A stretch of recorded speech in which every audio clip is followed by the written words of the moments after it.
Blah blah, to the boo blah blah blah, them bye blah blah, to the boo boom blah blah swing. Salut les swing dancers, c'est Julien pour Blabla Swing et aujourd'hui je suis enfin en compagnie de Anne-Hélène et Bernard.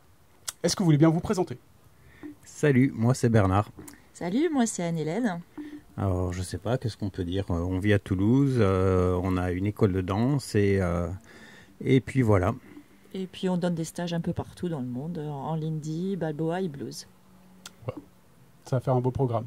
Je dis enfin parce que ça fait depuis les débuts de Blabla Swing que je souhaitais vous interviewer. Vous êtes hyper important dans le paysage des danses swing en France. Et si on dresse une sorte d'arbre généalogique, d'ailleurs, on pourrait en parler de ça. Anne-Hélène m'avait remis le pied à l'étrier là-dessus, sur cet arbre généalogique des origines un peu, de qui dansait au début, etc. Vous êtes assez vite dans cet arbre-là. Et on va repartir un peu dans le passé et explorer un petit peu d'où tout ça est parti, parler de vous et puis de ce développement des danses, comment vous avez rencontré tout ça. C'est parti d'où alors vous, la danse, comment vous êtes venu à y croquer assez jeune? Pour moi, plutôt tard. Anne-Hélène a commencé très tôt. Voilà, moi j'ai commencé à l'âge de 7 ans, le classique, le jazz et le contemporain. Et j'ai toujours eu envie de faire des danses de couple, mais j'avais jamais fait. Voilà, et puis on a commencé la danse de couple plutôt tard, puisque on avait 27-28 ans, quand on a testé pour la première fois la danse de couple, et c'était le rock, le traditionnel rock français. En fait, on voulait tout bêtement apprendre à danser pour pas avoir l'air bête dans les mariages des copains. Et c'est une bonne raison. Ouais. Voilà, c'est pour ça qu'on a poussé les portes d'une école de danse au début et on a fait 6 mois de rock avant de découvrir le swing et la musique swing nous parlait beaucoup plus que le rock. Moi, j'écoute du jazz depuis que je suis né, même plutôt du jazz plus moderne parce que mon père n'écoutait que ça. Et du coup, on a tout de suite bifurqué vers les danses swing. Oui, voilà, on a commencé de suite avec Véronique et Bruno à Toulouse au 144 et ça a été une passion directe. Et on les a suivis de suite dans des événements aux États-Unis et puis à Erang. Ah, aux États-Unis direct, dès vos débuts quoi. Ah, ça devait faire 3 ou 4 mois qu'on dansait quand on est parti aux États-Unis avec eux et un petit groupe de danseurs et à Erang, ça fait donc 6 mois qu'on dansait quand on est parti à Erang, tellement on était passionnés. Ah, et donc de suite à New York, on a rencontré Frankie, il y avait Darlington aussi je crois. Oui, Norma Miller, il y avait l'orchestre Georgie, tout le monde était là-bas pour danser. Il y avait Ryan François aussi ce jour-là. D'accord. C'était du gratin de gratin. Le gros gratin de l'époque. Et nous tout petits. Ouais. En devenir. Oui, on ne le savait même pas à ce moment-là. Et comment comment vous avez rencontré cette danse-là? Vous avez vu Véronique et Bruno, donc qui faisaient partie des 3 mousquetaires là de l'époque. Vous les avez vus danser quelque part et vous vous êtes dit ah mais oui c'est ça c'est. Non en fait même pas. À Toulouse on était au TRAC, l'école traditionnelle du rock de Toulouse. Ils donnaient des petits cours de Lindy comme ça. On avait participé à un en fin de nos 6 mois, la fin d'année scolaire. Et là, ça nous a tout de suite touché. Et puis on avait entendu dire qu'au 144, c'est là qu'ils faisaient du swing. Donc on y est parti sans connaître personne là-bas. On a décidé de changer à la rentrée et d'aller faire du swing. Voilà, et du coup, oui, après, une fois qu'on les a vus danser et qu'on s'est dit, bah oui, c'est bien ça qu'on veut faire. Voilà, et ça, c'était en novembre 98.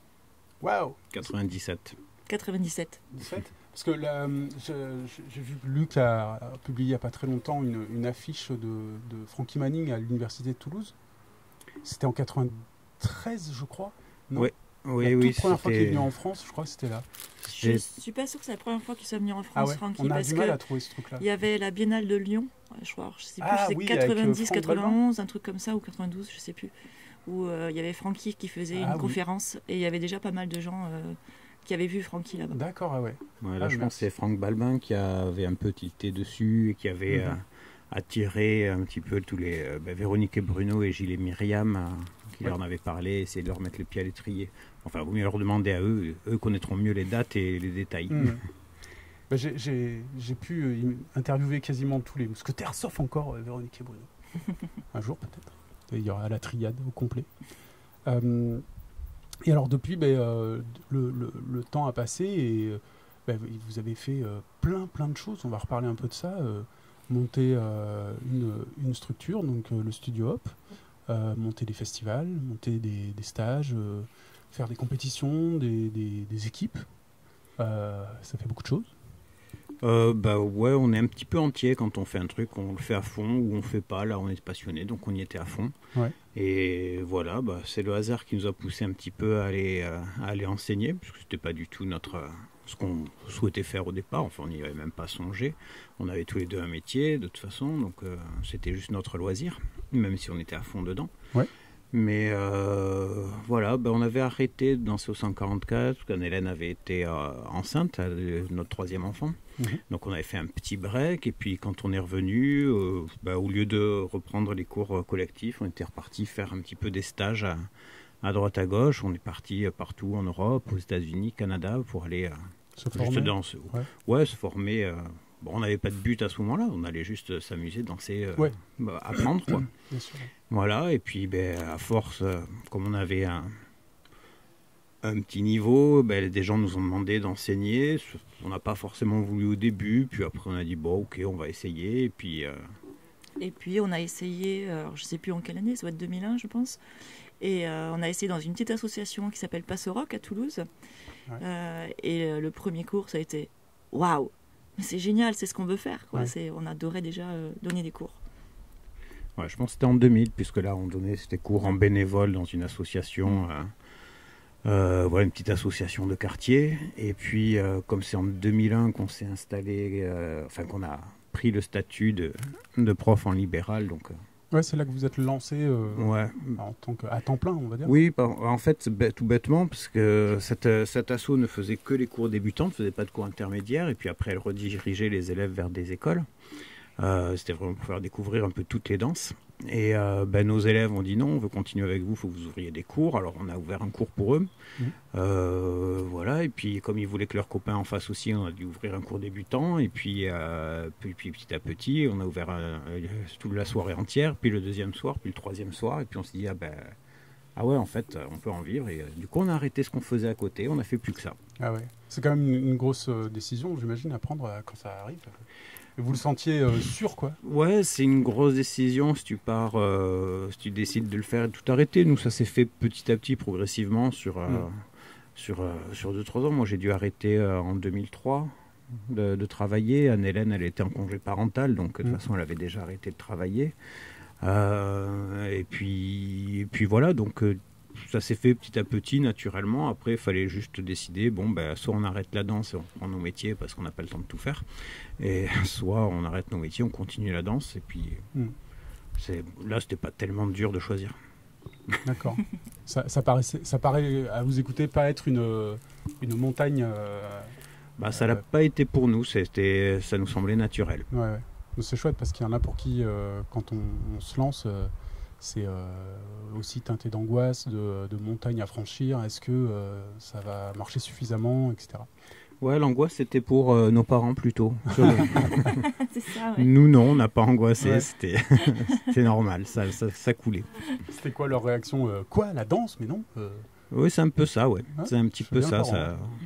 Comment quitter un travail salarié sûr pour un travail où on ne sait jamais ce qui va se passer, surtout dans le milieu artistique.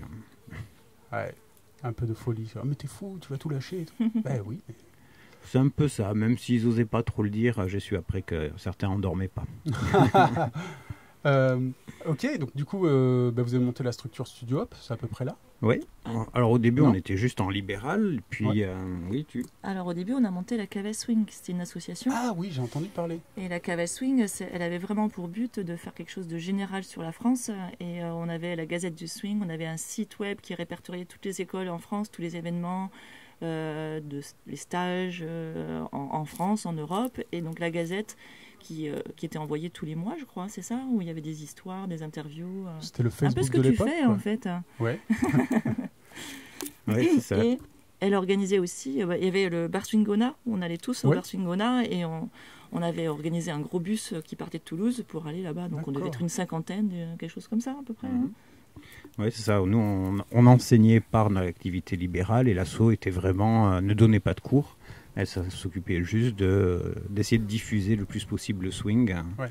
Et elle organisait des festivals aussi. Ah, C'est le premier. les premiers stages qu'on a organisés, c'était pour la Cava Swing, pour notre association. Enfin, notre association qu'on avait créée, mais on n'était pas seul dedans. Et du coup, on a créé les Pink City Swing Festival, puis le Pink City Balboa Festival. Et peut-être d'autres après, mais après on est repassé, on a tout passé en société. D'accord. Voilà. Et donc, il fallait trouver un lieu. Ah oui. Et ça, c'est toujours la galère. Donc Ouais. au début, quand on n'avait pas nos locaux encore, hein, on louait des salles à droite à gauche pour nos cours.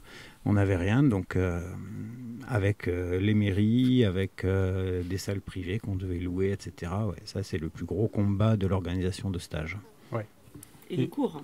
et de cours. Et du coup, à un moment, vous parvenez quand même à trouver votre propre studio, quoi. Ouais, tout à fait. On a, quand au bout d'un moment, quand tu loues des salles à l'heure et que tu fais 3 soirs, donc 9 heures de location par semaine au tarif horaire, tu te rends compte que finalement, louer une salle entière au mois, ça revient au même prix. Ouais. Enfin, quand tu trouves une ruine et qu'il faut tout retaper dedans. Voilà ce qu'on a fait. On a loué je crois que c'était une imprimerie qui avait été détruite lors d'AZF. Enfin, du moins à ouais. l'intérieur. Ouais. Et donc qui était à louer, qui était à l'abandon. Et puis du coup, on a fait les travaux dedans, on l'a transformé en salle de danse et on a eu notre lieu. Bah, quelque part, merci à ZF, quoi. Merci l'usine qui pète. J'oserais pas dire ça, mais c'est un peu ça. ça. Fait boum, et après, ça fait boum boum. Voilà. Ça, c'est le nouveau Studio Up et l'ancien. Non, ça c'est l'ancien. C'était déjà ça. AZF c'est 2001 et notre première salle oui. c'est 2003, donc je crois que c'est ça. Oui, en janvier 2003, on commence en organisant le premier exchange, je crois, en France. Oui. C'était en janvier 2003 pour le jour de l'an qu'on a organisé un exchange dans notre salle qui n'était pas fini de peindre. Je crois qu'on a fini le parquet le jour où ça commençait. Voilà, c'était rigolo. Donc ça a fait du bruit toute la nuit et on s'est fait tous nos voisins en ennemis. C'est marrant. Et moi, cette salle, pour moi, c'est un souvenir émouvant parce que c'est un de mes tout premiers souvenirs de swing. C'était un CRC, je ne sais pas lequel. Et il y avait une pratique l'après-midi dans la salle du Studio Up, quoi. Et j'y vais. Et maintenant, avec le recul, je me souviens, en fait, il y avait tous les danseurs qu'on voit aujourd'hui sur le circuit qui étaient là. Ils dansaient, ils pratiquaient et tout. Et je trouvais ça... c'était une image extrêmement forte, quoi. J'ai trouvé, en plein après-midi, danser du swing comme ça, à fond les ballons. Et les gens qui étaient dehors étaient adorables. Les gens qui étaient dedans étaient adorables et impressionnants. Du coup, j'en garde un souvenir ému encore de cette salle, ça sentait la salle où on se donne, quoi. C'était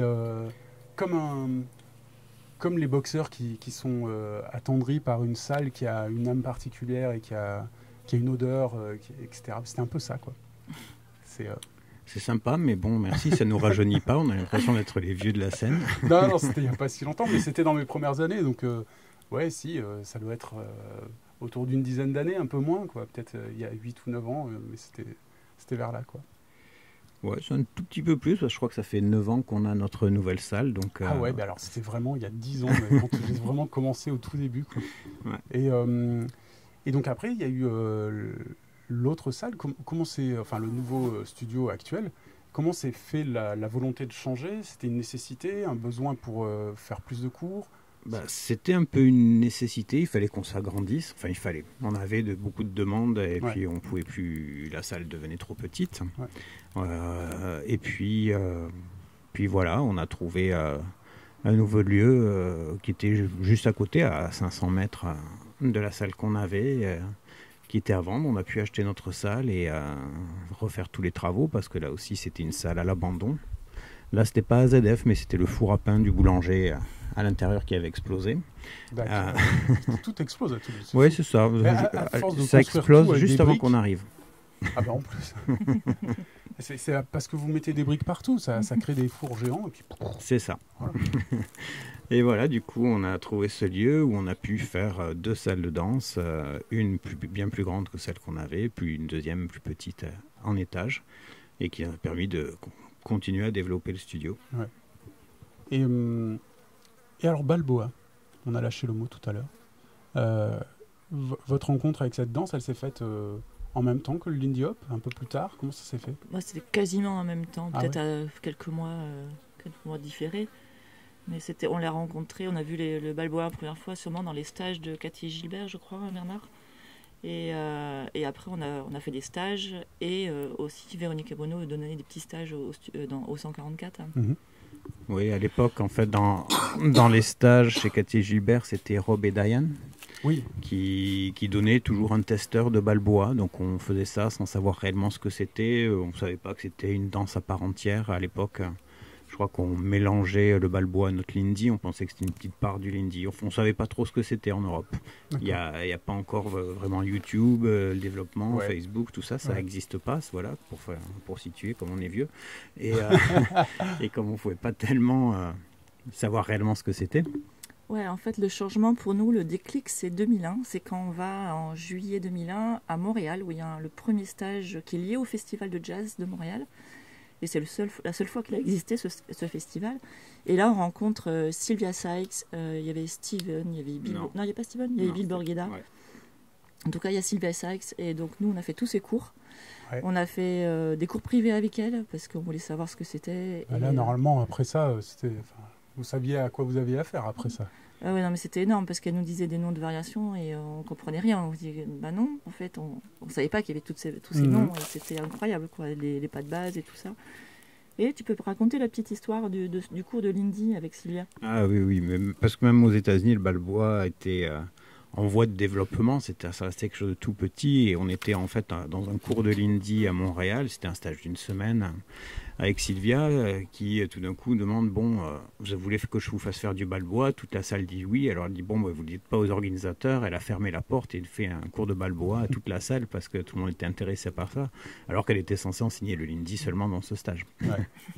Donc c'était toujours un petit peu amusant. Ouais, il paraît qu'elle a été hyper importante pour le redémarrage. Elle a été importante. Des testeurs gratuitement partout où elle allait. Elle est ultra importante dans le monde du swing. C'est quand même. Elle a appris le Lindy Hop avec Dean Collins, le Balboa avec Maxi Dorf. Voilà, il n'y a pas beaucoup de monde qui peut se vanter d'avoir tout appris des anciens. Ouais. Bah, plus maintenant. Oui, maintenant c'est trop tard. Mais quasiment, même déjà là, voilà, c'est peut-être la seule personne qui a pu faire ça. Ouais.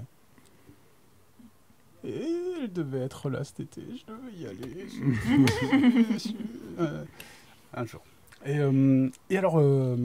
du coup, vous continuez à fond le Balboa, et puis un jour, allez, on va aller faire la compétition aux États-Unis. Oui, en fait, nous, on n'est pas des compétiteurs dans l'âme, ça ne nous plaît pas beaucoup la compétition, c'est trop de stress et j'aime pas stresser. Donc, mais par contre, comme c'est important pour beaucoup de personnes, ça prend du temps dans les stages, et soit on reste assis à rien faire, soit on le fait pour pouvoir danser. Voilà, c'est un peu pour ça qu'on les faisait au début. Voilà. Et puis comme on allait tous les ans à ce festival de All Balboa Weekend, qui est le plus gros festival, la Mecque du Balboa, bien que ce soit à Cleveland, dans l'Ohio, et que ce ne soit pas en Californie, mais c'est quand même le stage mondial. On allait tous les ans là-bas se former, danser, et on participait aux compétitions parce que ça restait rigolo et que dans le monde du swing, les compétitions, ça reste quand même un super esprit. Oui. Voilà, et que c'est bien sympa. Et puis un jour, poum, c'est vous, les gagnants. Et oui, c'était en 2007. En 2007, où on gagne le championnat américain, le American Classic Balboa Championship. Ouais, et pour la petite histoire, c'était rigolo. Dans le public, il y avait nos copains de Toulouse, dont Benoît. Et donc, quand on va faire notre solo, notre spotlight, il crie tout fort « Toulouse !» Et il y a Peter Strom qui reprend « Toulouse, to win !» Classique. Et effectivement, oui, oui. on avait gagné. C'était très juste au niveau des comptes, mais on avait gagné. On a surclassé Nick, en fait, qui dansait. Je ne sais plus avec qui dansait Nick. Je sais plus, mais bon, voilà. On était très fiers, on avait battu tous les meilleurs de Première l'époque fois, qui non, étaient là. que des Européens réussissaient ça, je crois. C'était la première fois que des non-américains gagnaient la compétition, et ça a été le cas pendant très longtemps. Jusqu'à l'année dernière. Ouais. Ah ouais? Je crois, oui. Qui c'est qui a aussi gagné? Andreas et Olga l'ont gagné l'année dernière. Et d'accord. Andreas l'avait pas déjà gagné, mais avec une américaine, avec Tenny peut-être. Ah, Je sais ça plus. faisait moite-moite. Bon, à vérifier, je sais plus. Mais bon, D'accord, voilà. ouais. Mais pendant plusieurs années, il n'y a eu que nous. Et du coup, c'est intéressant, tu disais que la compétition c'est un stress, c'est évident, ça fait battre le cœur assez fort juste avant de se lancer. Ça vous a pas empêché d'y retourner il n'y a pas très longtemps à l'ILHC, je crois, ou c'était non, au Oui, Cabal. c'est ça, l'ILHC, ouais. oui. Ouais. Toi, t'avais fait un truc avec Lisa, je crois. Oui, moi comme je te dis, moi je suis pas compétition, c'est pas mon truc, mais Anne-Hélène voulait y aller depuis longtemps à l'ILHC, mais pas pour faire la compétition, pour regarder, pour les spectateurs. Et puis Lisa cherchait un partenaire pour danser. Anne-Hélène a dit, prends Bernard. Alors j'ai dit ok parce que j'aime beaucoup Lisa, mais et du coup on a travaillé un petit peu ensemble et c'était chouette de bosser ensemble. Et puis j'ai dit si je fais l'Indie avec Lisa, je veux faire le Balboa avec toi. Donc voilà, on a fait le Balboa. C'était je crois que la dernière compétition, c'est ce qu'on avait fait, c'était 2011 ou 2012 par là. Ouais. Et du coup en 2019.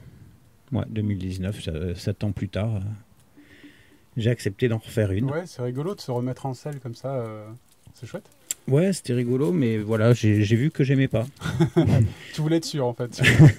Non, mais je savais plus trop, voilà, ça faisait un moment, mais autant tu as toujours du stress quand tu vas faire une petite démo, quand je suis sur scène avec un orchestre et tout, mais c'est du bon stress. Et là, ce stress-là, il me plaît pas. Je suis de la compète, j'ai pas beaucoup aimé. Bien que le résultat était chouette, mais le stress me plaît pas. Donc voilà, je crois que ça sera ma dernière compétition de ma vie. Ah ouais? Ouais, je pense. Ouais, Bon. remarque.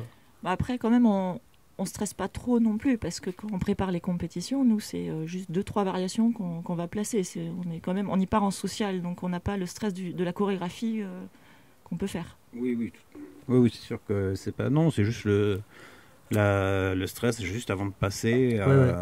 Et ce qui est débile, parce qu'en plus, je m'en fous du résultat, je suis pas là pour un... Oui, mais c'est stressant d'être sur ce moment-là. Tu sais que tu vas être jugé juste sur ce que tu vas faire là maintenant tout de suite, et ça met un petit peu le stress de toute façon. Ouais. Oui, mais c'est bête. C'est bête puisque tu joues pas ta vie dessus, tu joues pas ta carrière sur une compétition, si tu le perds, même si tu es dernier, ça changera pas les contrats que tu as déjà et ça t'empêchera pas d'en avoir de nouveaux. Après, ça peut quand même... je vois si, par exemple, en Lindy Hop, en ce moment, si Nils et Bianca sont en tête de gondole, énormément demandés, bookés, c'est parce que quand même, on les voit beaucoup aussi gagner en compète. Pas que, hein. Il y a plein de vidéos d'eux sans que soit compète. Mais... Ce qui est important, c'est de se montrer. Le résultat importe peu, parce que quand on regarde les vidéos, on ne sait pas forcément qui a gagné quand on voit les vidéos sur YouTube. C'est juste ce qu'ils ont fait, ça a plu, donc ils sont demandés partout. Mais bon, c'est sûr que ça compte pour se faire voir, mais c'est pas essentiel. Voilà, en fait, ça va accélérer, ça va te projeter plus vite dans les stages, dans les contrats. Mais c'est pas parce que tu es un bon compétiteur que tu es un bon prof. Donc il faut vraiment faire attention à ça. Je suis assez d'accord avec vous. Et justement, avec votre regard et votre passif enfin pas passif, votre expérience de booker énormément de professeurs dans les stages que vous organisez, dans les summer camps, etc. Comment vous choisissez justement nous, c'est un coup de cœur, nous on fonctionne que au feeling. Donc on fonctionne au feeling et s'il y a quelqu'un qu'on voit qui nous plaît, qui est sympa, qu'on a entendu que les élèves sont contents, qu'ils ont aimé leur cours, on se dit allez, c'est parti. Et surtout voilà, que leur style de danse me plaise, que même si c'est complètement différent, parce que on a engagé beaucoup de profs qui font des choses à l'opposé de ce qu'on fait, mais c'est ce qui est enrichissant pour les élèves. Voilà, c'est qu'ils que je sente qu'ils apportent quelque chose de chouette, de nouveau, de différent, et qu'ils aient un chouette esprit. Mais c'est vrai qu'on a pu se laisser emporter des fois à prendre ceux qu'on voyait, les grandes stars. Et en fait, c'est pas là qu'on a eu les meilleurs résultats, les meilleurs stages, c'était pas les gens qu'on voyait forcément le mieux. Ouais, d'accord. Mais après, voilà, j'imagine que tu essayes de faire le plaisir aux gens qui vont venir aussi, quoi. Il y a ça dans la balance, et tu essayes de peut-être balancer entre ce que toi tu kiffes et ce que tu penses que les gens vont kiffer. Des fois, c'est pas forcément en adéquation. Ouais, ben nous, bon, on a commencé à organiser des stages dès 2001, donc ça en fait quand même, en organisant toujours 3, 4, voire 5 par an. On s'est rendu compte que ce qui fonctionne, c'est quand on faisait ce qu'on avait envie pour nous. Et voilà, je faisais ce que j'avais envie d'avoir ailleurs. Et voilà, et chaque fois qu'on a essayé de se dire ah non, bon, c'est eux qui sont à la mode, tout le monde a l'air de les kiffer, c'est ça qu'il faut faire, on s'est plus ou moins planté, façon de parler, hein, ça a toujours fonctionné correctement, mais c'était pas le meilleur festival, c'était pas le festival qui était le plus rempli, ou etc. Donc on s'est dit bon, chaque fois qu'on a testé, les quelques fois on a testé de faire ça, c'était moins bien que les autres, donc on s'est dit bon on n'écoute pas la rumeur, on fait ce que nous on aime, et voilà. Bah oui, ça reste une bonne maxime, quoi. Justement, en parlant de stage, vous êtes mis à organiser EOS, qui au tout début n'était pas forcément à EOS, je crois. J'avais assisté aux 10 ans, et il y avait eu un petit historique. Les toutes premières années étaient quelque part dans les Pyrénées, je crois. Le tout premier était à Arros, dans les Pyrénées, et on était 20 adultes pour 30 enfants, un truc dans le genre, un truc de fou. C'était un stage pour les kids, quoi. Ouais, et on faisait un jour Lindy, un jour Balboa, un jour Lindy, un jour Balboa. Oh, mais c'est une bonne idée, ça. Et on l'a organisé en un mois, en fait, parce qu'on avait, je sais pas si tu connais Andrew Sutton, qui était dans les parages, et on s'est dit, on va faire quelque chose avec lui, et on a dit, on va faire une semaine. Et donc en un mois, on l'a organisé, donc on a 20 stagiaires à tout casser. Un petit peu plus. Allez, 30. Ouais. 30 stagiaires. Il continue la danse, Andrew, ou il est Andrew, un peu il continue, mais il est plus formateur maintenant, en fait. Ok, ouais. Parce que c'est vrai que la seule fois où je l'ai vu, c'était chez vous, ça m'avait beaucoup marqué. Et je ne l'ai plus revu depuis. Entre-temps, j'ai mesuré que c'était quelqu'un d'important, quoi, qui très important. Et puis, mais un peu disparu des radars. Andrew, il fait partie de ceux avec qui on a pu discuter beaucoup de connexions, parce qu'on n'en a pas encore parlé, mais en fait, quand on est parti à Montréal en 2001, c'était vraiment le moment charnière pour nous, où on a vu le Balboa, et aussi tout ce qui était connexion dans le Lindy, parce que c'était pas du tout enseigné en Europe. Et donc Andrew était là-dedans aussi, avec Steven, c'était notre maître au début, avec Virginie, et surtout Virginie qui était une follower incroyable et qui expliquait le rôle des followers. Ouais, ça aussi, c'était rare à l'époque. Exact. Mais ça vient de là, tout le mouvement, et qui montrait comment elle pouvait influencer la danse. Alors, tu vois, ça revient maintenant à la mode, ça, mais en fait, c'était déjà dès les années 2000. Il y avait déjà cette influence des followers qui était à fond, et nous, on était à fond aussi là-dessus avec, je sais pas si tu connais Sandrine. Donc voilà, on est toute cette génération-là qui avons pioché là-dedans. Et donc je sais plus ce que je voulais dire par rapport à Andrew. C'était par rapport au stage. Ça avait commencé dans les Pyrénées avec lui. Oui. On avait commencé donc ce petit festival qu'on n'avait pas pensé créer, monter. On l'a juste fait parce que Andrew était là. Donc effectivement, il avait dû nous envoyer un mail. Et c'était en plein été ? Je pense au mois de juin, il a dû nous envoyer un mail pour dire je suis en Europe si ça intéresse quelqu'un. Voilà, on dit nous il avait une super vidéo à l'époque de démo à 3 avec Dax. Et je me rappelle plus du nom de leur partenaire. Ils faisaient une danse, une sorte de danse des voleurs, toute chorégraphiée, qui était super pour l'époque. On avait halluciné en voyant ça, c'était génial. Et du coup, on était trop contents de rencontrer Andrew, et on a dit on va organiser un truc. Voilà, c'est parti de là. Donc on a commencé. En un petit mois, on a organisé un summer camp. Donc, et tout de suite, vous l'avez baptisé Summer Camp ? Je crois, oui. Oui. Ça a été de suite le nom, Studio Summer Camp. Du coup, c'était dans dans un camp de colonie de vacances, quoi, avec des chambres pour enfants. Ouais. Avec des dortoirs aussi. Ouais. Voilà, et puis on faisait comme on n'était pas nombreux, on partait tous faire du canyoning ensemble, du rafting, c'était tout organisé, danse et vacances. Puis voilà, c'est Ambiance colo, quoi. Ah ouais, ambiance colo, colo d'adultes. Et puis voilà, après, du coup, la deuxième année, on a changé de lieu pour avoir quelque chose de plus grand. On est parti à Saint-Afrique, dans l'Aveyron. Ouais. Un lieu qui était pas mal. Du coup, là, on était, je crois, à 90 ou 100 ou 110, je sais plus trop. Là, ça commençait à être compliqué d'organiser le canyoning, etc. pour tout le monde. Oui, ça commence à... Et puis, donc... Oui, mais on faisait quand même des compétitions de jungle speed à l'époque. Ah oui, on avait créé le championnat de le monde de jungle speed. De le monde, c'est important de préciser. C'est exactement, ouais. Et puis c'est Carole qui gagnait tout le temps. Carole Barrault, qui était la championne. Toute catégorie. Et puis après, le lieu était très sympa, mais on cherchait quelque chose de un peu plus paumé dans la nature. C'est là qu'on a découvert Eoz. Un lieu dans le Gers, au fin fond du Gers, un lieu assez magique qu'on allait visiter. Ils avaient fait une salle de danse. On ne sait pas trop pourquoi, eux non plus. Ils avaient une salle de danse. Bon, ça ne nous suffisait pas pour le summer camp, mais en visitant le lieu, on découvre un manège à chevaux.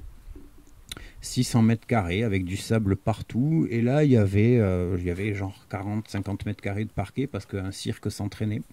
Et on a dit, voilà la solution pour la deuxième salle. Donc, on a installé, 200 mètres carrés de parquet sur le sable pour faire ça. Et voilà, l'aventure à Eoz est partie. On y est resté 10 ans. Ah oui. Pareil, un souvenir ému pour moi. J'ai fait mon premier, c'était les 10 ans, je crois. Je ne me souviens plus, en fait. Mais j'arrêtais pas... dans mes premières années de Lindy Hop, de rencontrer des personnes qui, quand je les voyais danser, elles avaient fait vraiment un grand saut dans leur danse. Et à chaque fois, ce qui ressortait, c'était ah ouais, non, mais il revient des Eoz. Ah ouais, mais non, elle a fait Eoz, c'est pour ça. Et du coup, ça participait énormément à... Il y avait un mythe, un truc, une vraie légende, quoi. Et il y avait un avant-après Eoz, quoi. C'est sûr que quand tu es immergé à prendre des cours toute la journée, à danser toute la nuit sans limite... avec de la place, des orchestres et des danseurs, des professeurs qui viennent du monde entier. Et puis ça s'est un peu calmé côté des horaires, mais moi, mon premier Eoz, on avait, je crois, 25-26 heures de danse dans la semaine. Je crois qu'on faisait 5 heures par jour, ouais. C'était un truc de ouf. Ça faisait 25 heures de cours par semaine. J'en pouvais plus à la fin, j'étais vraiment usé, mais en fait, j'avais l'équivalent d'une année en une semaine. Tu vois, à raison d'une heure par semaine, quelque part, là, en une semaine, grosse piqûre, plus pratique tous les soirs en mode balle et tout.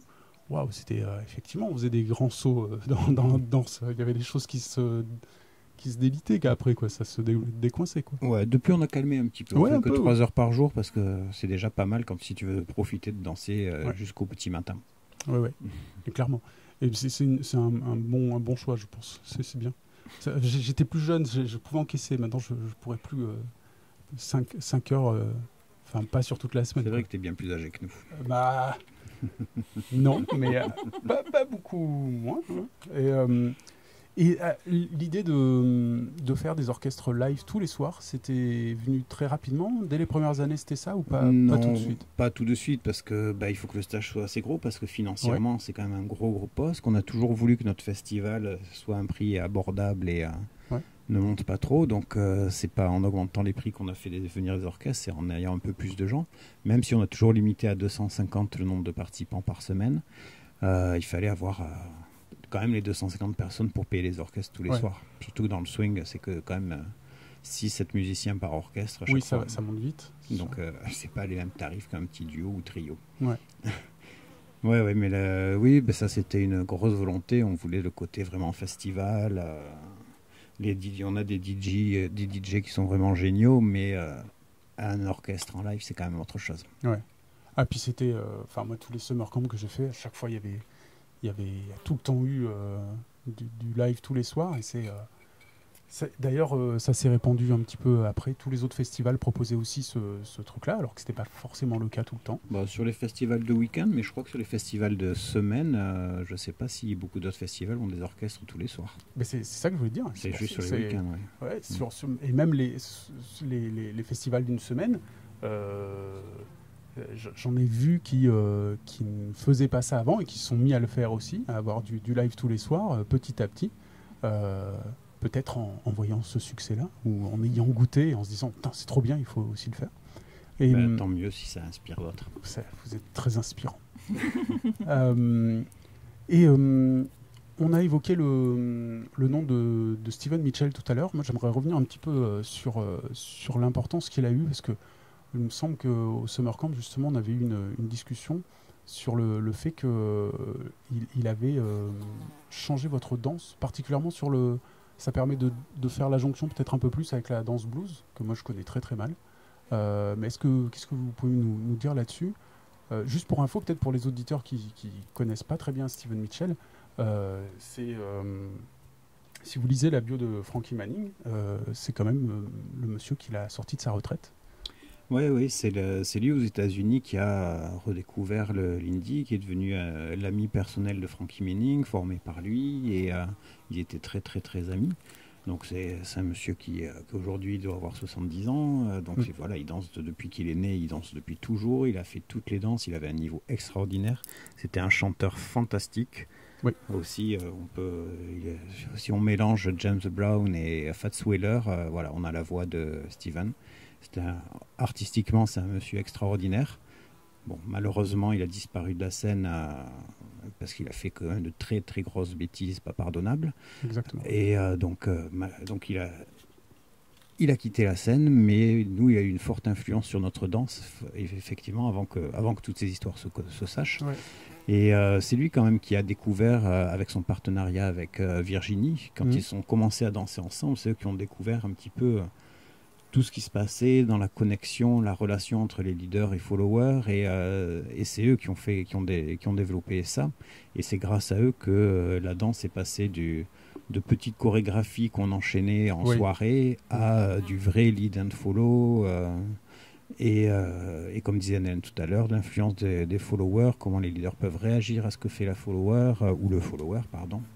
Et oui, ils ont révolutionné le Lindy Hop. Ouais, et là, est-ce que c'est... bon, on a un gros pôle qui se situe à Harang, en Suède, et, où beaucoup de choses sont parties de là-bas, ont repopularisé. Beaucoup utilisent le terme de revival, que j'aime pas trop, parce que ça voudrait dire qu'il y a eu un temps mort, et puis d'un coup ça a repoussé, mais en fait ça s'est jamais vraiment arrêté. Il y a des endroits où à Harlem ou à Los Angeles, ça ne s'est jamais arrêté de danser tout le temps. C'est juste que l'éclairage était moins là-dessus, mais en fait, il y avait tout un tas de personnes qui continuaient, parce que c'était juste que c'était plus à la mode, quoi. Oui, je sais pas si ça a vraiment continué à danser le Lindy. Moi, j'ai toujours entendu que, avec les évolutions des musiques, que le swing n'était plus à la mode, évoluait, etc. Le Savoy qui avait brûlé... les danses swing avaient un peu disparu ou évolué pour certaines et changé. Sauf pour le Balboa qui lui avait continué. Ouais. Et puisque Frankie Manning du coup était devenu facteur, il dansait plus, quoi. Ouais. Après, il a été sorti de sa retraite par Frankie, par les Suédois, par Steven, pardon, par les Suédois, etc. Mais bon, peut-être qu'il me manque des bouts d'histoire là. Et Ryan aussi, en même temps, à peu près. Non, Ryan était après. Il est arrivé après. Il se dit que c'est à peu près en même temps, en fait. Il était élève de la troupe des Anglais qui ont découvert le Lindy avant. Donc, il a découvert Frankie, a priori. Bon, à vérifier avec eux directement, mais en Angleterre, il a appris le Lindy Hop avec les Jiving Lindy Hoppers. Ouais. Qui était la troupe d'anglais qui ont découvert le Lindy Hop en même temps que les Nart. Oui, d'accord. Et voilà. Bon, maintenant, j'y étais pas, ça sera peut-être à vérifier. Oui. Oui, pareil. Et alors, Le blues, vous le découvrez au travers de Steven et Virginie? Oui, tout à fait. C'est quoi, un soir, ils dansent un blues et vous faites « Oh, qu'est-ce que c'est que ça ?» Ou des fois, vous le voyez danser en soirée? Alors là, je ne sais plus exactement comment ça s'est passé. Franchement. C'est une époque où le blues, avait pas forcément une belle image, puisque Erang faisait des nuits blues qui étaient un petit peu... un peu chaudes. Un peu trop chaudes, voilà. C'était vraiment le soir où les célibataires ou autres trouvaient des partenaires. Mais,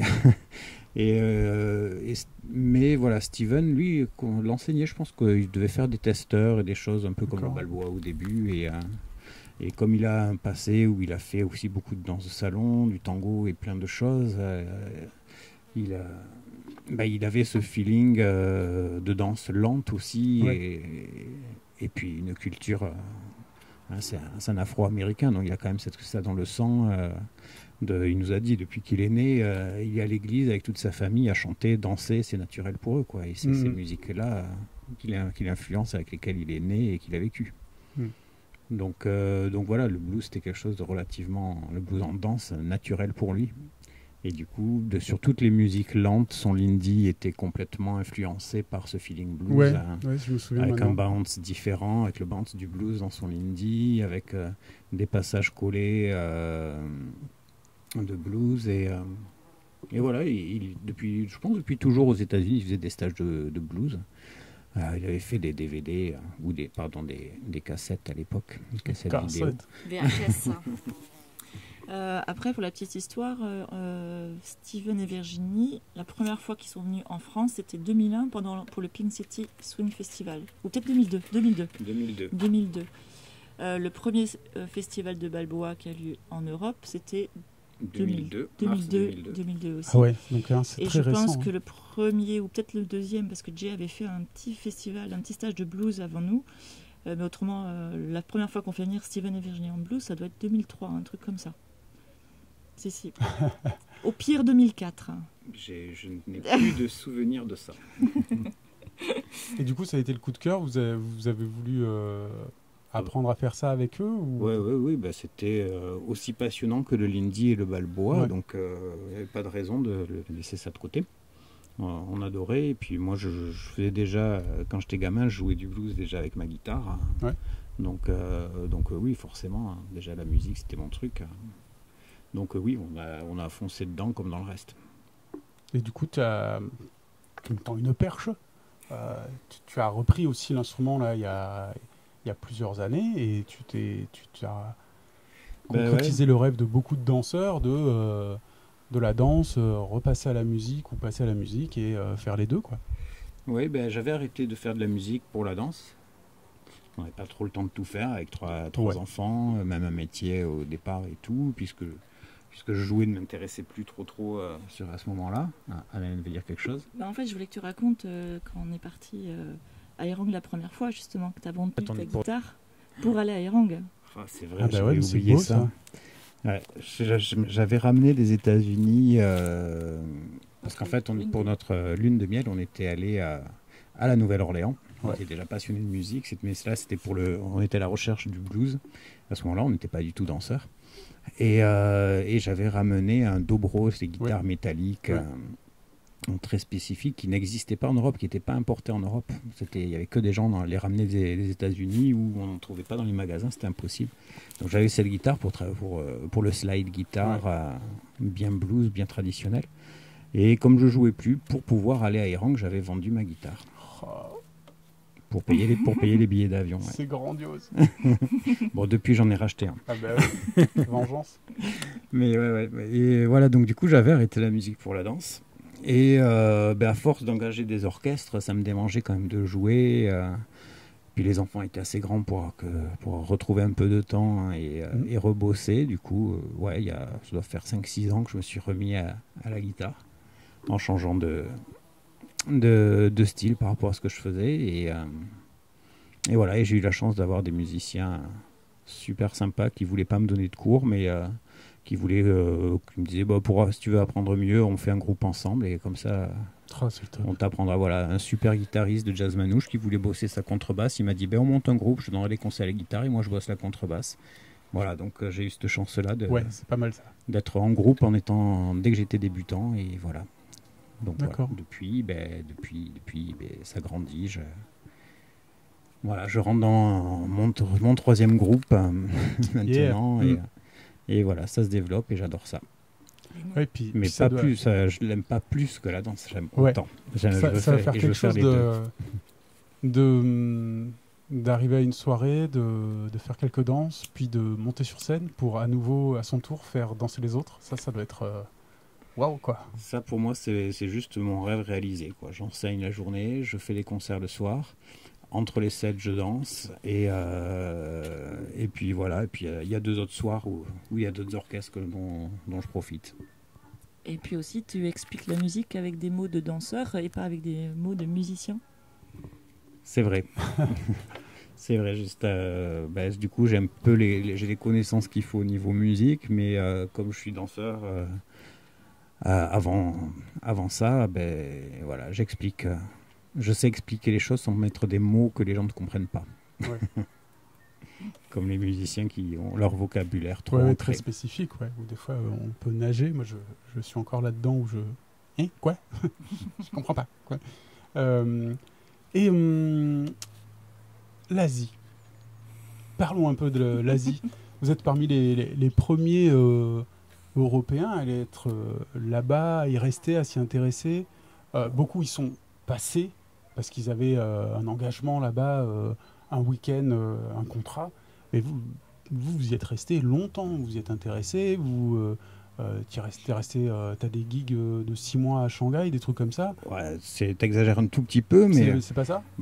Presque 3 mois. 3 mois, d'accord. Donc oui, l'Asie, je crois qu'on a eu un premier contrat en Corée. Voilà, où on est parti enseigner, bon, comme tout le monde, hein, pour un week-end. 2007. En 2007 déjà? Ah ok, en 2007. Ouais, par contre, oui, c'est vrai que si on revient sur la compétition, pour enseigner en Asie, il vaut mieux gagner des compétitions. Sinon, là, ils aiment bien les stars qui gagnent. Oui. Donc voilà, ça ouvre les portes de l'Asie en général. Mais voilà, du coup, on a commencé à enseigner un petit peu là-bas. Puis nous, on a adoré l'Asie, qui est peut-être qui est un des meilleurs continents au monde, sur la gentillesse des gens, la qualité de vie, dans tous les pays où on est allé. On les a pas tous fait, évidemment, mais on a vraiment adoré. On se sent vraiment bien là-bas. Du coup, on a toujours profité des festivals pour se faire des petites vacances sur place. Ouais. Et puis, oui, si tu parles de ce gig-là, à Shanghai, on allait danser dans un club de jazz. Un club de jazz fabuleux, comme il pouvait être, j'imagine, dans les années 30, quoi, le vrai club de jazz et de blues, où il y a un orchestre résident qui joue tous les soirs, et eux, ils changent tous les 3 mois d'orchestre. Voilà, et comme on dansait là, que les danseurs nous ont dit, mais ils recherchent des groupes de swing, ils n'en trouvent pas, je leur ai donné le CD grâce à Anne-Hélène. on a donné le CD, notre premier CD qu'on avait fait avec mon orchestre, qui était pourtant pas extraordinaire comme CD, mais et ça leur a plu, ils nous ont engagés, donc voilà, on a passé 3 mois à vivre à Shanghai, à jouer tous les soirs avec le quintet des Raggedy Junkers. Et voilà, donc 6 jours sur 7, 3 heures par soir pendant 3 mois. Ça, c'est une sacrée expérience, on s'est régalé, c'était un rêve. Disons, ouais. Voilà, j'aurais dû retourner cette année pour 5 semaines, et puis voilà, merci Covid, on est resté à la maison. La Covid qui est par-dessus. Là, on enregistre, on est en septembre 2020. On est un peu sur le... J'attends, on est à l'extérieur et ça souffle un petit peu. On est sur l'après du pic de la crise de la situation. Comment, j'imagine que ça doit être super compliqué pour vous sur pas mal de registres quand on tient une école, quand on a des contrats en tant qu'international, etc. Qu'est-ce que ça représente aujourd'hui, maintenant, à l'heure où on se parle, qu'est-ce que ça représente tout ça? Ça représente un grand repos forcé. Oui, aussi. Mais bienvenue. Mais finalement, bienvenue. Enfin, bien sûr qu'on n'est pas heureux qu'il y ait le Covid, mais on a réalisé que grâce au Covid, on a passé du temps chez nous. Ça faisait 20 ans qu'on n'avait pas passé 4 semaines consécutives chez nous. Ouais. Donc ça a été une découverte de notre maison, de notre jardin qu'on a pu faire, etc. Voilà, bon, donc un repos forcé.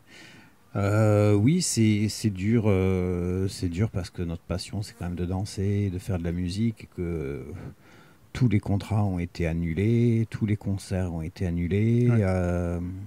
Voilà. L'école fermée. L'école fermée. Ouais, donc ça freine énormément. Ça freine énormément. En même temps, ça stoppe tout et ça donne une tonne de travail en plus, puisque pour l'école, il a fallu... On a assuré les cours à tous nos élèves par vidéo, puis par Zoom en live, et c'est une organisation de fou furieux, un travail démentiel. Voilà.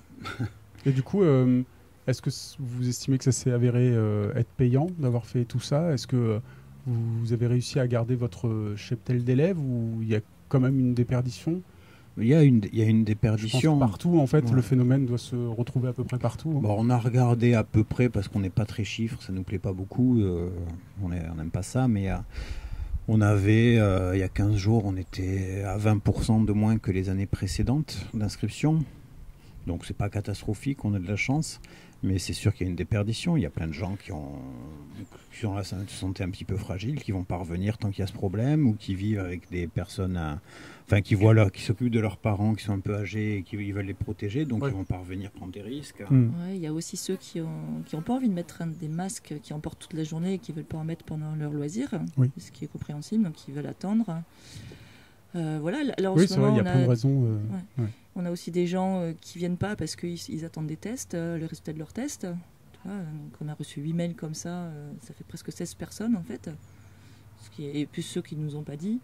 Les débutants, ils viennent pas forcément parce que on n'a pas pu danser dehors, et la pub n'a pas été faite, etc. Et puis il y a la peur derrière aussi, quoi.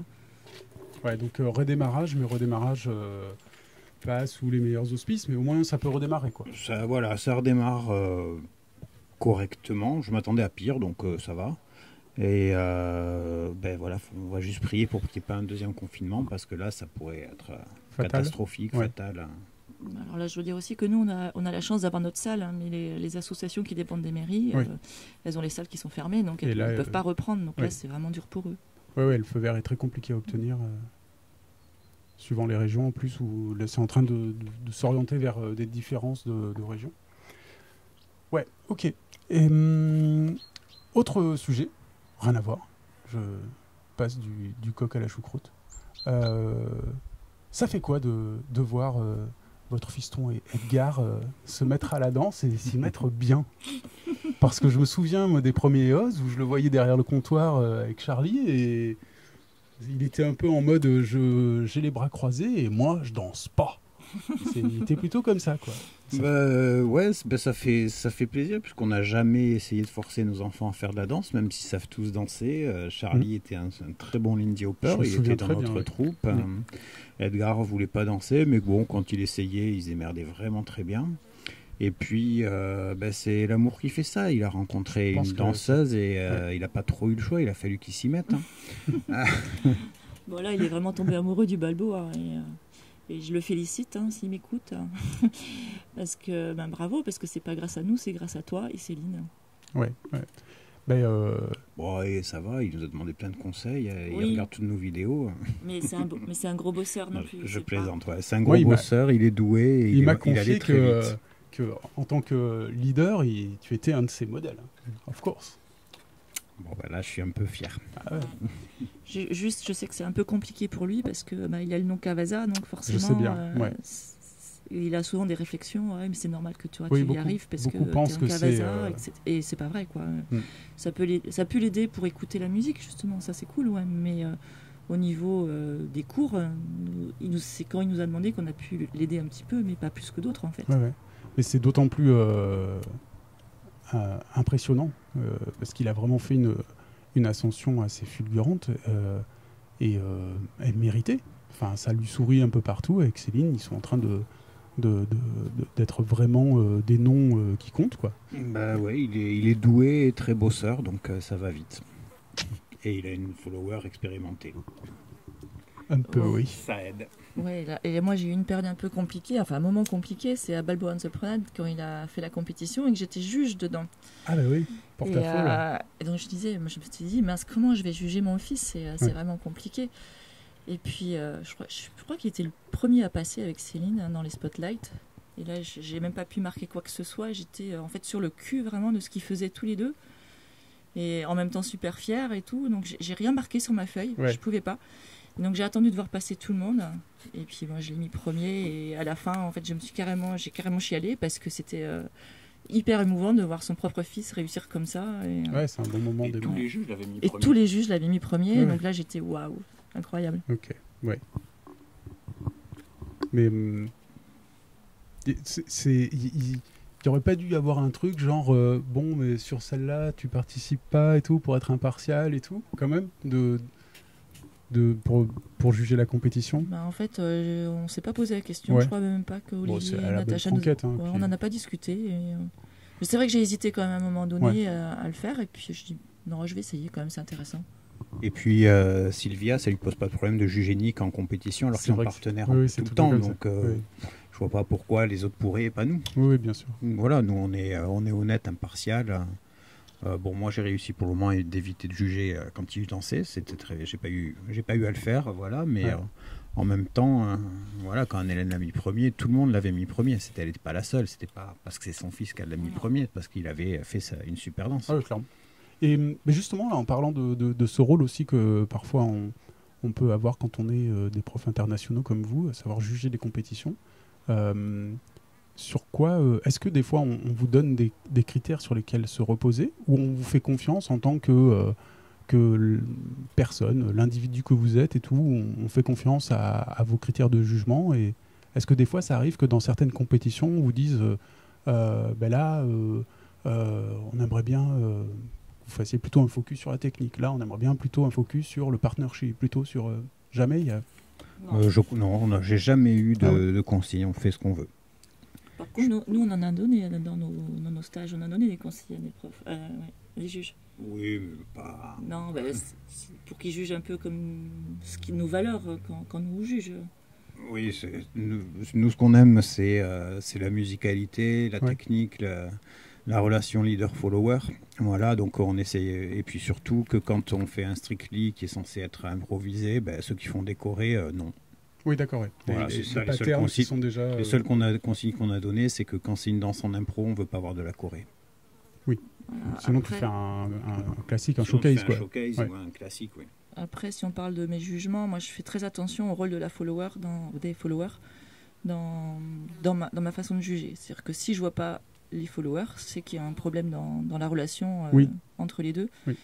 Et donc, c'est pas parce qu'un leader est super bon qu'il va gagner. Avec moi, je veux voir la relation entre les deux et je veux voir la place des followers. Mmh. C'est une danse de couple. Si c'est le leader qui fait toujours le malin, qui lâche sa partenaire pour faire 10 tours sur un pied, qu'il fasse de la danse solo. Je vois pas l'intérêt de faire de la danse de couple à ce moment-là. Oui, oui, il y a eu toute une mouvance un peu comme ça. On en revient. Il y a eu plusieurs... Moi, ça fait que 10 ans que je suis là-dedans et je vois bien déjà qu'en 10 ans, il y a eu... plusieurs moments, plusieurs charnières, je ne saurais pas les dater, mais on sent que entre l'ambiance l'indie hop générale en 2010 et celle de 2020, c'est pas la même, quoi. Et quel changement vous avez pu repérer depuis que vous avez commencé à danser, et des choses qui vous plaisent ou à l'inversement qui vous agacent, quoi? C'est compliqué. C'est large, hein, je sais, vous avez 2 heures. C'est compliqué. Il y a des choses que j'aime bien. On voit toute la technique, les nouveaux mouvements qui arrivent et tout. Il y a plein de nouveautés qui sont chouettes. Et en même temps, l'ambiance, elle me plaît moins qu'avant. Ouais. L'ambiance qu'il y avait avant, je la retrouve dans des petits stages, pas forcément dans les gros stages. Et ça manque en fait. C'est mon regret par rapport à quand on a commencé. J'en discutais justement avant-hier avec Véronique et Bruno. Que avant les années 2010, il y avait vraiment quelque chose entre les gens, une bienveillance, de la fête. Mais je pense qu'il y avait beaucoup moins de compétition aussi. Et maintenant qu'il y a plus de compétition, j'ai l'impression que ça ça agit sur les mentalités en fait. Et c'est un peu le concours de Cador en permanence. C'est ça. Et ça se voit aussi sur les pistes de danse où on va voir les gens qui vont danser devant les autres pour qu'on les regarde. Et pour moi, c'est pas ça le but de ma danse. Moi, j'ai envie d'aller danser, pour m'amuser avec quelqu'un, pas qu'on me regarde en train de danser en social, quoi. Et donc, il paraît qu'en Corée, ils font beaucoup ça. Ouais. Ils se mettent sur le côté, ils t'observent tout le temps avec des grands yeux, genre oh, waouh. Ouais, mais ça, ils t'observent, mais pas parce que tu te mets devant eux. C'est ça la différence. Là, il y a des danseurs qui vont se mettre devant des gens qui sont assis pour qu'on les regarde. Et il faut bien attention à ce qu'on les regarde, tu vois. Et donc, moi, c'est ma petite déception que j'ai des années après 2010, où c'est plus du show en fait sur une piste et moins du. Si tu veux, il y a, je sais plus en quelle année, mais c'était avant peut-être 2006, un truc comme ça, à Montpellier Sweet Dance Festival, on était allé. C'était Terence qui l'a organisé à ce moment-là. J'ai vu la plus belle jam de ma vie, où c'était des danseurs de tous les niveaux qui allaient danser, qui allaient au milieu de la piste. Et il y avait une ambiance de malade, quoi. C'était pas du show, on balance des acrobaties, on veut botter le cul de l'autre. C'était vraiment dans le même esprit que les jams en danse africaine. Et le but, c'était de participer et d'échanger. Et ça, c'est la meilleure jam que j'ai jamais vue. Ça, c'est super. Voilà. Donc c'est cet esprit-là, en fait, que je trouve qui a un peu disparu. C'est vrai qu'aujourd'hui, les jams... J'avais fait un cours avec Adeline en stage sur oser la jam. On l'a fait au GSDF, on n'a eu aucun élève. On est le seul à avoir fait un stage au GSDF où il n'y avait pas d'élèves. On l'a recommencé l'année d'après et on a dû changer l'intitulé. On avait beau avoir cet intitulé de démocratisation de la jam, c'est pour tout le monde, c'est pas que pour les plus forts, mais dans les faits, quand tu vas dans n'importe quel festival, c'est toujours les têtes de gondole qui y vont, qui envoient des swing-out à 320 et voire 2-3 accros, etc. Et ok, mais c'est cool, il faut qu'ils soient là. Mais après, passe et fait le canard, ou je sais pas. Sauf que le couple d'après, c'est pareil, c'est rebelote, c'est le même... et en fait, on laisse la place qu'à cela, quoi. Ouais, et souvent les jams elles sont lancées sur du rapide, donc quelquefois il suffit qu'il y ait une super musique rapide, tout le monde se met en cercle automatiquement. Oui, c'est la musique à jam. Ouais. Et là justement sur cette jam qui reste dans mon cœur, là c'était une musique très lente et c'était vraiment chouette. Ouais, c'est cool. Ah d'accord, t'acceptes de me donner le micro des fois. Oh l'autre. La blague. Parce que vous voyez pas, mais je voulais dire un truc, elle m'a repris le micro, cette garce. Je l'ai demandé, je t'ai levé la main. Ah non, bon ok, on n'épiloguera pas là-dessus. Oui, non, les jams, il y a ce côté horrible, comme disait Anne-Hélène, les gens se mettent en cercle alors qu'il n'y a personne qui danse pour forcer la jam. Et non, normalement la jam se forme autour d'un couple qui danse et aujourd'hui c'est les gens, il y a une musique rapide à la fin du concert, allez on crée le cercle, qui c'est qui commence, c'est juste ridicule. Et moi je ne participe plus au jam depuis longtemps parce que je suis pas là pour faire un spectacle, je suis en soirée et que on a l'impression que si on va pas passer 3 accros, c'est pas la peine d'aller dans la jam et que effectivement c'est qu'un concours de celui qui fait la plus belle variation.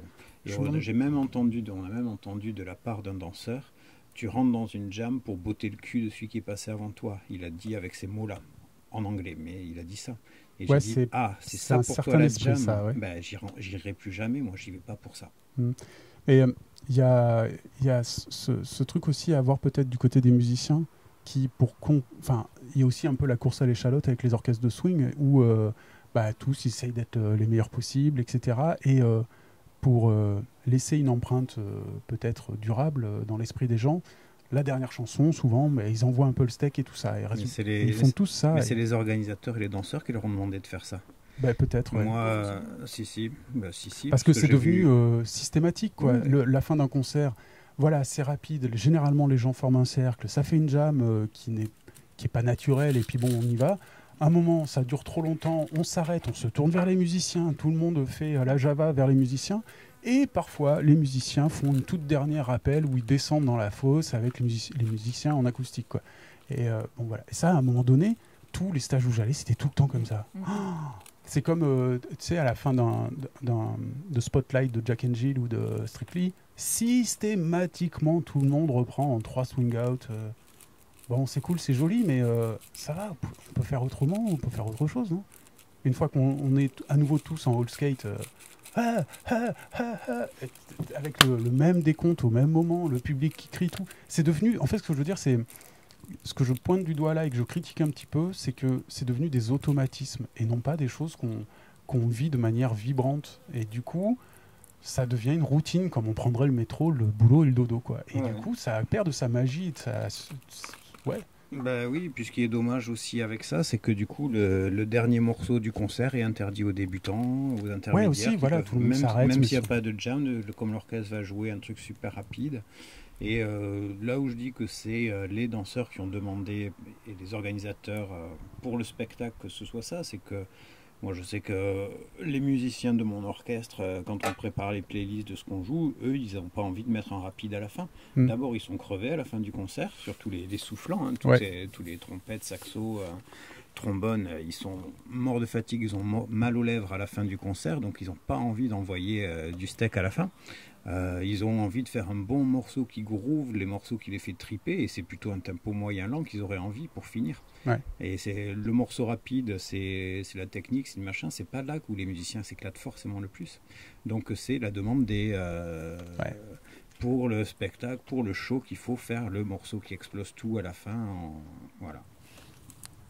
Et voilà, moi j'avais fait changer les playlists à mes musiciens en leur disant ben non, ils veulent que ça finisse fort et rapide. Ouais, l'offre et la demande. Je sais pas d'où c'est parti ce truc. C'était pas comme ça quand j'ai commencé, pas. Non, mais quand on a commencé, on n'avait pas tant d'orchestres. Déjà, c'était très difficile de trouver des orchestres swing. Ouais.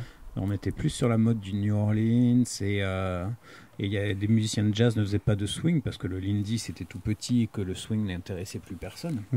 Le New Orleans c'était bien pour les festivals de rue parce que c'est une musique plus populaire que tout le monde aime. Le swing c'est plus dur à jouer et il y avait beaucoup moins d'orchestres et pas beaucoup de demandes. C'est grâce aux danseurs qu'il y a autant d'orchestres de swing qui sont nés. Et que les musiciens s'y sont réintéressés, sinon ils faisaient du jazz plus moderne très souvent. Donc moi je sais que dans nos premiers stages on ne trouvait pas d'orchestre de swing, on trouvait de New Orleans. Mais bon voilà, ça inspire un beau Charleston, ça inspire pas un joli triple step le New Orleans. C'est une musique que j'adore mais c'est pas fait pour triple stepper. Triple stepper. Ça faisait longtemps que j'avais pas entendu ce mot, quoi. Triple step. C'est un joli verbe, je triple step, nous triple stepons. Très bon. On se dirige gentiment vers la fin de cette conversation. C'est l'heure de l'apéro là quand même. Ça va être bientôt l'heure de l'apéro et de la jam. Un petit mot peut-être sur le Balboa. Est-ce que alors moi j'ai probablement une vision tronquée parce que ça fait pas très longtemps que je m'y intéresse plus qu'avant et j'ai l'impression quand même qu'il y a un engouement autour de ça. Alors pour moi certainement c'est sûr, mais même autour de moi je vois il y a quand même de plus en plus de gens qui semblent intéressés. Est-ce qu'il y a une sorte de petite explosion du Balboa qui est enfin en train d'arriver?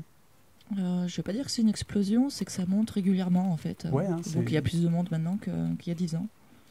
Et il y a de plus en plus de stages. C'est une évolution régulière. Moi, je ne vois pas d'explosion. Ouais. On peut dire qu'il y a de plus en plus de danseurs qui font du show, ça on peut le dire. Ouais. Peut-être un petit phénomène depuis 2-3 ans, il y a de plus en plus de jeunes qui s'y remettent. C'est peut-être ça que je veux dire. C'est vrai qu'il y avait une tendance au Balboa à être un peu plus âgé que le Lindy. Et en ce moment, c'est en train de se rajeunir. On le voit avec Edgar. Edgar a des élèves qui ont 16 ans dans le Balboa, qui se mettent au Balboa et qui préfèrent le Balboa au Lindy. Donc, je pense qu'il y a le phénomène, avec cette rajeunisation, peut-être que ça va aider à l'explosion. Ouais, là tu parles plus de la France parce que en Angleterre c'est pas le cas, en Allemagne je suis pas sûre, c'est jeune. Berlin est jeune. C'est le milieu des branchés qui s'est emparé du Balboa. C'est un milieu qui est très jeune. Il y a plein de bars à Berlin où ils font des soirées Balboa et c'est un truc branché, quoi. Après, un pays où ça danse bien et jeune, c'est en Russie. Et la Corée. Et en Corée. Ouais. Mais alors la Corée, c'est vraiment la Russie, scène incroyable. C'est peut-être la plus grosse scène du monde. C'est la plus grosse scène du monde. Ouais. C'est la plus grosse. Quand on y allait, je crois que la première année, il y avait une trentaine d'écoles de swing. Non, pas la première. La pre- La première année, il y en avait 10. La première année, il y en avait 17. pardon. Et il y a 4-5 ans, quand on a reposé la question pour dire mais 17, c'est n'importe quoi, on a mal compris. Il me fait non, effectivement, il y en a 30 maintenant. Ouais, 30 c'est écoles ça. de swing à Séoul. Mm. Qui Oui, ne font ça- que du swing. Il y a 2 soirées par soir avec 200 danseurs dans chaque soirée. Tous les jours à Séoul. C'est de la folie. C'est la plus grosse scène et la meilleure. Le niveau est fabuleux. Ouais, des condenses avec des Coréens, c'est fou. Et c'est incroyable parce qu'ils ont aussi des écoles spécialisées dans le blues et d'autres spécialisées dans le balboa. Ouais, d'accord. C'est pas que du lindy ou des écoles où ils mélangent lindy, balboa Ouais, et blues, beaucoup de mais solos il y aussi. a vraiment des écoles spécialisées dans chaque danse. D'ailleurs, C'est ça me fait assez penser impressionnant. à Triple Crown Academy de Sushan et Yoon. Ouais.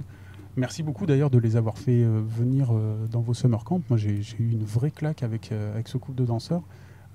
Du coup, je suis effaré par la quantité de travail qu'ils abattent. Toutes les semaines, ils pondent des nouvelles chorés de solo tout le temps. Et je suis... comment ils font, quoi. C'est des bosseurs. C'est des bosseurs. Ouais, de folie. de fou. Hein. Là, c'est... C'est culturel. Et il y a un niveau incroyable. Et surtout, on n'imaginait pas, mais je crois que nous, quand la première année où on est allé enseigner, tu dis que c'est en 2007, nous on pensait que c'était une scène toute jeune, tu vois, on n'en avait jamais entendu parler. Et on voit les affiches du festival, c'était la 13e année de leur festival. Ouais, Ils d'accord. dansent depuis plus longtemps que les Français, le swing. Et Sushan, vous l'avez rencontré là-bas? C'est comme ça que vous lui avez demandé de venir? On l'a rencontré. Oui, bon, C'est on ça. l'avait vu aussi dans des compétitions. Ouais. On a enseigné aussi au CSI, qui est le plus gros festival de swing de Corée. Et on l'avait rencontré là, ouais. Donc du coup, on Parce avait que fait je crois venir que- Nala aussi. Oui, Et Nala Kim, ouais. Nala et Jessica. Et puis du coup, on a fait venir Sushan Et, avec Yoon-jung. Yoon-jung la première Oui. fois. Et puis après avec Yoon, Oui. parce qu'il enseignait avec sa femme finalement. Et oui, Yoon-jung qui est sur Bordeaux maintenant, Ouais. depuis 2 ans. Et un peu de Corée en France, en fait. Et du coup, je crois que Sushan, il n'y a que dans votre festival que je l'ai vu en France. Hein. Je l'ai pas vu, je l'ai pas revu. Je sais pas. Il y a tellement de festivals que je Maintenant, peux ça pas, devient, je sais plus. ouais. Mais sur les gros, les Rennes, Grenoble, Montpellier, Paris, trucs, j'ai jamais vu. En affiche, en tout cas. Et il mérite d'être connu. Hein. Il le mérite, il est très fort et très très sympa. Et très bon pédagogue, ce qui est encore plus important. Ouais. Et tout le summer camp faisait leur chanson d'échauffement là, de Gordon. C'est la folie, quoi. Ouais, c'est des super animateurs. Ouais. Ils sont C'était vraiment vraiment chouettes. cool. J'ai l'habitude, pour conclure, de demander si vous auriez un conseil à donner pour des padawans du swing. C'est quoi des padawans? Ouais, culture Star Wars, padawan. Non, moi, j'ai jamais vu Star Wars. Bon, alors C'est quoi des padawans? pour Je sais que des certains nouveaux vont me apprenants, haïr quoi. pour ça et se moquer de moi, mais je n'ai jamais vu les Star Wars. Le padawan, c'est un apprenti Jedi. C'est un futur. Donc, Jedi, tu vois ce que c'est les Jedi quand même, même si t'as pas Oui. vu. Bon, voilà, le Padawan, c'est l'apprenti. Oui, Ouais. ok. Est-ce que vous auriez des conseils à leur donner pour eux, ou un conseil pour ceux qui voudraient tenir une structure de danse ou se lancer dans les compétitions, machin? Est-ce que vous avez quelques conseils à prodiguer? Ouais. Ou des maximes ou des... Ouais, j'en ai un. Faites que les choses qui vous amusent. Ne faites les choses que par plaisir. Ouais, c'est pas mal. Nous, on a toujours suivi ça. Et c'est comme ça que ça a marché.